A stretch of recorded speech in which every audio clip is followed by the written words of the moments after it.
Salut à tous et bienvenue dans cette nouvelle vidéo. Aujourd'hui un sujet un peu différent vu que je vais me concentrer sur un seul sujet en particulier qui va être la découverte, enfin pour vous je pense bien, d'un profil qui s'appelle Mark Hector.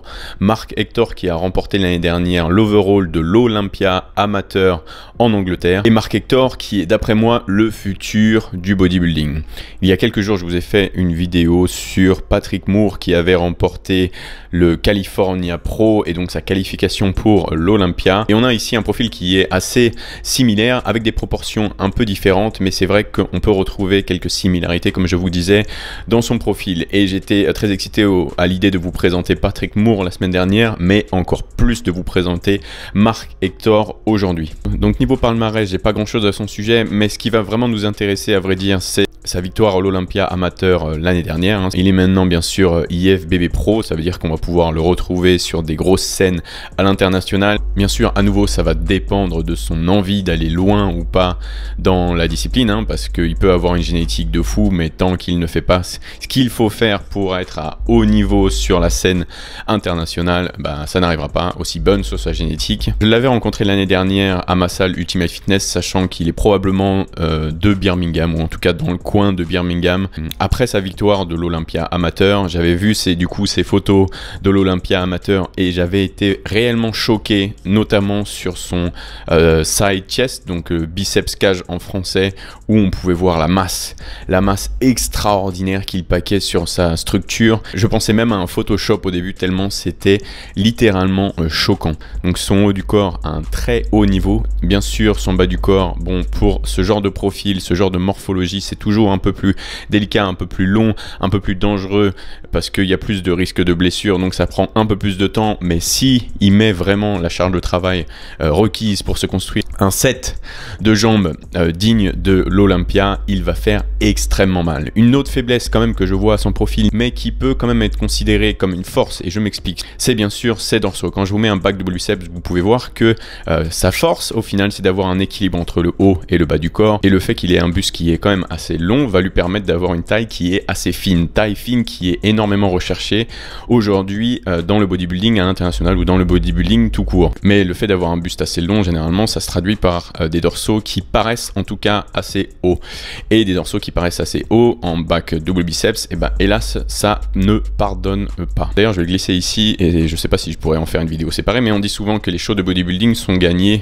de dos, donc à l'exception de 2018, j'en ai déjà parlé, mais je vais vous expliquer un peu pourquoi. De face, tous les bodybuilders sont impressionnants, de profil, tous les bodybuilders sont impressionnants. C'est extrêmement dur de séparer, de juger et de mettre un bodybuilder devant l'autre avec ses poses. Tout le monde remplit très bien l'espace, tout le monde est très musclé, tout le monde est très sec, etc. Par contre de dos, c'est là où on peut voir des différences, et la plupart du temps, ce qui est assez triste, mais bon, ce qui est l'histoire du bodybuilding, c'est que c'est la morphologie, c'est la morpho-anatomie qui fait absolument tout. Bref, on verra ce que ça donne. Ces dorsaux sont quand même assez extraordinaires, et mine de rien cette taille fine qui accentue le X, si jamais il arrive à remplir ses jambes, ça va être une boucherie sur scène, et ça pourrait être largement un Shawn Rhoden amélioré, parce que vous avez vu la taille de ses bras. Vous savez que Shawn Rhoden par exemple, donc Shawn Rhoden c'est Monsieur Olympia 2018 si vous ne le savez pas, son point faible c'est ses triceps. Quand on parle des bras ici avec Mark Hector, je pense qu'on ne parlera jamais de points faibles. Il rappelle, si vous vous souvenez bien de la dernière vidéo, un peu Patrick Moore justement, avec ses bras qui sont démesurés, tellement démesurés qu'ils viennent un peu manger son torse,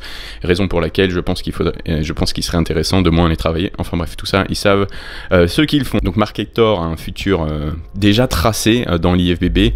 Il me fait clairement penser également à un Brandon Curry, donc de par son potentiel. Vous savez, Brandon Curry, on l'appelle The Prodigy, donc le prodige, et on ne donne pas ce surnom à n'importe qui, c'est que on voit son potentiel et donc du coup on lui a donné ce surnom. Et Mark Hector pour moi c'est le Prodigy numéro 2. Regardez-moi par exemple ce Moss Muscle. Imaginez qu'il remplisse un peu plus ses quadriceps, imaginez que son externe sorte beaucoup plus, imaginez qu'il ramène un peu plus de conditions, parce que mine de rien, même quand il a gagné l'Olympia amateur, il était assez soft pour un niveau vraiment élite sur la terre internationale. Imaginez qu'il combine amène la prise de masse, de muscle sur le bas du corps, ce qui est largement faisable à son niveau. Il a encore plein de potentiel. Comme je vous ai dit, vu qu'il a un bon équilibre haut du corps, bas du corps, ses jambes, il va pouvoir les remplir, même s'il doit être grand. Mais imaginez qu'il remplisse tout ça. Fasse par exemple une prep pour son premier pro show avec Chris Aceto ou avec un mec qui sait ce qu'il fait, il va tout détruire. Il va tout massacrer, il va nous faire une Patrick Moore, il va arriver de nulle part, entre guillemets, hein, parce que je vous rappelle qu'il a quand même gagné l'overall de l'Olympia amateur l'année dernière, et il va choper une qualification à l'Olympia. Et pour sûr, s'il décide de s'aventurer dans l'aventure, d'ici 2020, on le voit à l'Olympia, aucun doute là-dessus.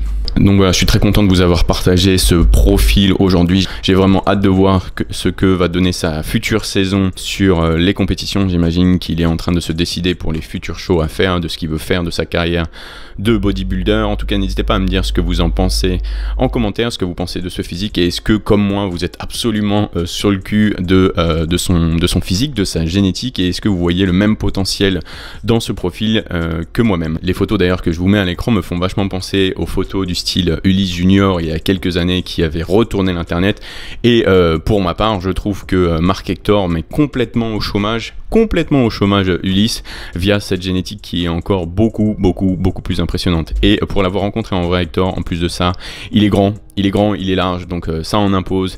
Il a une bonne gueule, donc si un jour il arrive sur l'Olympia, tous ces facteurs en plus de son physique, même si la taille n'est pas le meilleur ami du bodybuilder, ça va payer. Puis juste qu'il arrive à remplir un peu plus ses jambes, à les développer plus, et qu'il arrive avec une condition qui mette tout le monde d'accord, et je peux vous assurer qu'il va faire du dégât sur la scène internationale. Voilà, merci à tous d'avoir visionné cette vidéo, j'espère qu'elle vous a plu. N'hésitez pas à me dire ce que vous en pensez en commentaire. D'ailleurs, je vous invite dès maintenant à aller me dire ce que vous en pensez en commentaire. Pensez à liker la vidéo si vous avez bien aimé la vidéo et le sujet.